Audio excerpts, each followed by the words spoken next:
Hello, in this lecture we will be discussing an extremely important concept, and that is comparing distributions.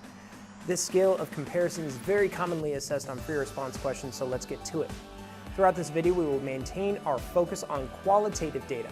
The objectives for today are to create a graph to display multiple distributions of categorical data and to compare those distributions in context.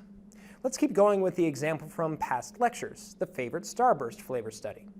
Remember that I conducted my own study with a sample of 30 individuals and recorded their favorite starburst flavor because I was asking myself the question, is my favorite flavor the most popular? Here are the results of that study. Pink was the most popular, followed by orange, while red and yellow were tied for the least popular. Now I found another much larger scale study from BuzzFeed to help me answer the question. Now we can compare these two sample sets of data. Just like when we are describing a distribution of categorical data, we want to look at the most frequently occurring values, the least frequently occurring values, and any trends, which will be considered similarities or differences. But now we want to look at those not within, but between the different groups. And we want to describe these things we see in context. Finally, we want to add that we are going to use comparative language. This last part is essential. Don't just make a side-by-side list. That is not comparison. And most of the FRQs that you will see will have a prompt telling you to explicitly compare two distributions. So what do we mean by comparative language? We want to use phrases like more than, less than, about the same as, both, only. To describe how one group relates to or compares to one another, this is what we want to do. Now, this is definitely not an exhaustive list. Just think back to your elementary school days of compare and contrast sentence writing. Let's get back to the task at hand. Comparing these two distributions is easy. More people prefer pink, red, yellow, and orange in the BuzzFeed study than my study. Bada bing, bada boom, I'm donezo. No, obviously not. That makes a little sense of the data or how the groups really relate to each other.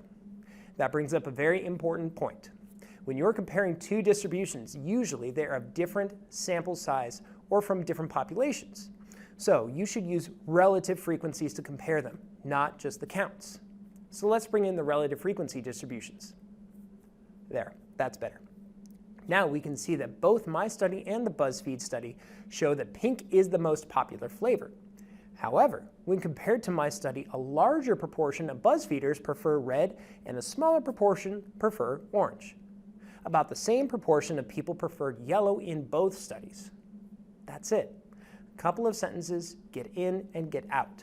Describe the data set in context and use comparative language. Lastly, I hope you noticed one other important fact in my comparison. I did not say more people preferred red according to BuzzFeed. That's obvious by the different sample sizes. If our tables and graphs are referring to relative frequencies, so should we. And remember, we describe relative frequencies as fractions, percentages, or proportions. Whenever you are comparing two categorical sets of different sizes, refer to the relative frequencies, not the counts. Now, let's look at the graphs that combine distributions. There are a lot of different ways to do this, but we'll start with the side-by-side bar charts and stacked or segmented bar charts. Here is a side-by-side bar chart displaying the results of the two studies. Notice the conventions are still the same. We still have titles on both axes, labels, a scale that starts at 0, and plenty of headroom. And now we've put up a legend to differentiate the two groups. We are easily able to compare these distributions in the same manner. Notice the focus will be slightly more on comparing the distributions rather than describing the rankings. About the same proportion prefer in pink in both studies, and it is the most popular flavor. According to BuzzFeed, a much higher proportion prefer red, but about the same prefer yellow, and a far lower proportion prefer orange when compared to my study.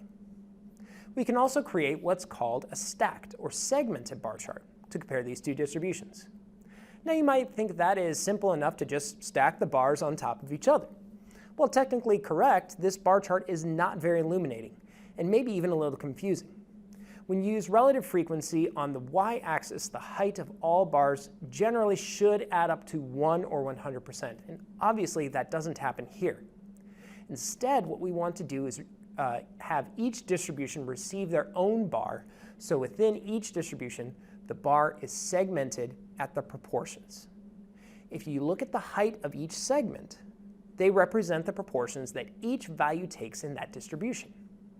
If you're asked to create a graph, you may be prompted to make a specific type, so it is important to know the names of each of these types of graphs. However, more commonly, you are simply prompted to create any graph that can compare the two distributions. In that case, the choice is yours, so go with whichever you feel most comfortable making. You don't get bonus points for making a harder graph. Just do it. All right, so that does it for this lesson. At this point, you should be comfortable creating comparative graphs for qualitative data and actively comparing categorical distributions using contextual comparative language. Thanks for watching. Make it a good one.